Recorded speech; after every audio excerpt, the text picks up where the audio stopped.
And welcome back to another Rusty's Diecast review. It's your boy Rusty's Racing Network, and today I'm doing a diecast review of one of my childhood heroes. You can probably tell because of the 36 car, the 92, the 78, and the 00, the 23. That's right, it's Kenny Wallace. So, as you can tell, most of these are customs, and you're probably wondering, why is Kevin Harvick's Good Wrench car and Kurt Busch's Irwin car is doing there? Well, that's because he subbed for them in 2002 and 2005 because they were suspended. So let's kick this little shindig off with the oldest and the most recent car added to the collection, Kenny Wallace's 1991 Busch Series car made by Racing Champions. Now, this is only like the second or third 1991 Grand Prix that I have. The first one is a Harry Gant car that doesn't have skull on it because Racing Champions made diecast for kids.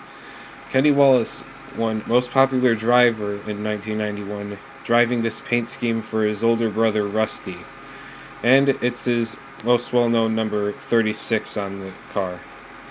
So yeah, it's kind of cool. Next, it's Kenny Wallace's 2001 Hills Brothers coffee car. Now, this is supposed to be like a custom of his car he ran at, I think it was Las Vegas and Texas, for a team known as Eel River Racing. But they were originally known for fielding the 30 car for Mikey.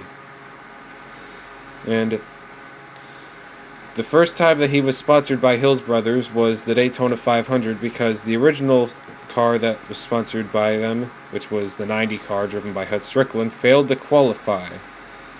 And the way that I found images to make this car was through J-Ski, kind of like I did for the 23, even though it didn't run on a Charger that season. The 00, the 92, the 78, and the 97. The 78 is actually the paint scheme from like 2008, but whatever. The next one is Kevin Harvick's car that he drove at Martinsville in the springtime. Now, the reason why Harvick was suspended, he wasn't actually suspended. He was parked because of an incident in the truck race involving him and I believe it was either JD or Coy Gibbs. And I think he finished like mid-pack or something like that. Leave me in the comments if you actually know where he finished. Next one is actually more like a fantasy paint scheme for 2005, but it's supposed to be like his 2003 Cup and 2004/05 Busch car for Bill Davis. I went with Stacker 2 because that was like one of the sponsors I knew sponsored him back in the day in the 2000s.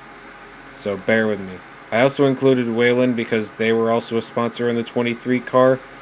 And please note, the only spots on the car that have like the Bill Davis font are the roof and the right side, so please try not to hate on me too much, okay? Next one is a custom that isn't even on an actual NASCAR diecast, but whatever. Kind of like the 27 car.